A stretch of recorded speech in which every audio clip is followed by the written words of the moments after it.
বাড়ির থেকে আসার সময় কোনো ভিডিও করা হয়নি, কারণ তোমার এত ভিড় ছিল আর ট্রেনে, আর কি বলবো, কি ভিড়।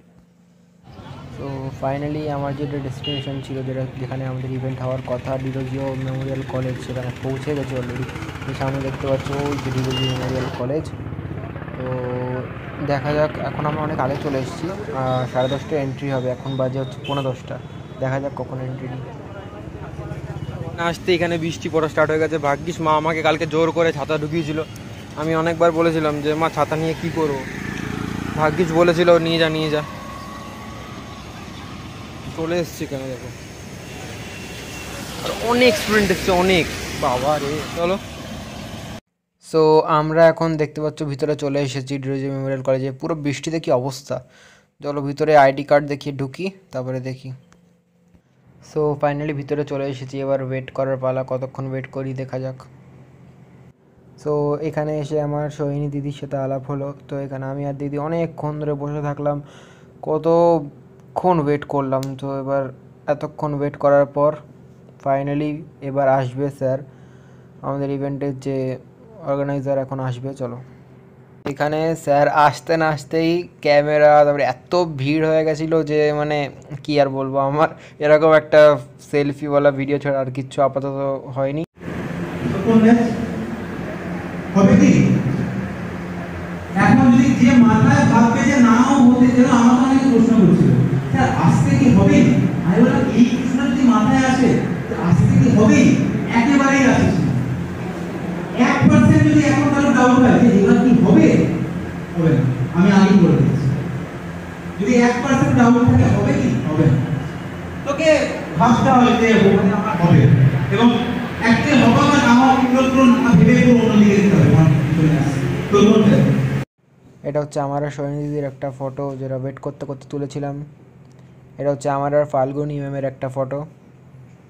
তারপর এটা হচ্ছে আমাদের জয়দীপ স্যার, যিনি আমাদের ফিজিক্স পড়ান। এটা একটা ওই বোর্ডটা লাগানো ছিল, ওটার সাথে জাস্ট একটা ছবি তুলেছিলাম আমি।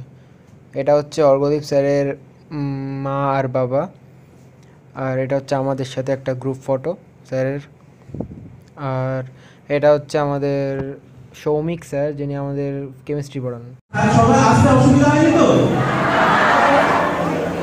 আমি তোদের থেকে বেশি এক্সাইটেড।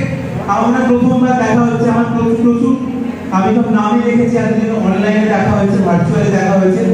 তো এখানে আমার মনে হয় যে অনেক ব্যাচ রয়েছে না, তবে যারা 22-এর বেশি রয়েছে নাকি, যারা 2022-এ নিট দেবে, 2022-এ নিট দেবে। শুভ্রদের দিকে দেখতে পাচ্ছি না, অনেকে দেখতে পাচ্ছি, এখানে জয়ন্তী রয়েছে, আমি অনেকেই চিনি, অনেকেই দেখতে পাচ্ছি। বাকি সবার সঙ্গে আমি যাবো, কথা বলবো, একদম চিন্তা করার দরকার নেই। সবার 11-12-এ যারা পড়ে, বাবা মারা বলে তাদেরকে যে তাদের নাকি 11-12-এ ল্যান্স বাজায়। এটা কি ভালো না খারাপ, কি মনে হয়? কি মনে হয়, ভালো না খারাপ ল্যান্স বাজানো? এখন আমি খুব ছোট মানুষ, আমি একজন বড় মানুষের কথা বলি, যিনি অনেকদিন আগে লিখেছেন, ওরে নবীন ওরে আমার কাঁচা, আজ মহারাজের খা মেরে তুই বাঁচা, রক্ত আলোর মদে মাতাল ভরে, আজকে যে যা বলে বলুক তোরে, সকল তর্ক হেলায় তুচ্ছ করে, পুচ্ছটি তোর উচ্চে করে নাচা। এখানে যতজন আছে সবাই বলে না নিট খুব কঠিন পরীক্ষা, নিটে কম সিট, অনেক বেশি ছেলে পরীক্ষা দেয়। আমার বক্তব্য, ওই তোরা যারা পরীক্ষা দিবি, এবছর হোক পরের বছর হোক, তোদের কটা সিটের প্রয়োজন? আমার মনে হয় একটা সিটের প্রয়োজন। এবং আমার মনে হয়, আমি আশা করবো এখানে যতজন রয়েছে তোরা প্রত্যেকে একটা করে সিট পা, আমি তাহলেই খুশি। আমার তো 1 লাখ সিট চাই না, আমার 50,000 সিট চাই না, আমার 10,000 সিট চাই না। আমি চাই তোরা প্রত্যেকে একটা করে সিট পা, এবং সেটা যে কেউ পেতে পারে।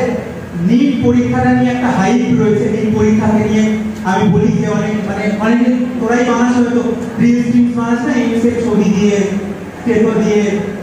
তো আমার বক্তব্য হচ্ছে যে ওরকম কোনো হাইপের ব্যাপার নয়। নিট, আমি বারবার বলি, নিট খুব একটা কঠিন পরীক্ষা নয়, যদি তুই মোটামুটি এনসিইআরটিটাকে ফলো করিস। এনসিইআরটিটাকে যদি মোটামুটি ফলো করিস, বারবার বলেছি।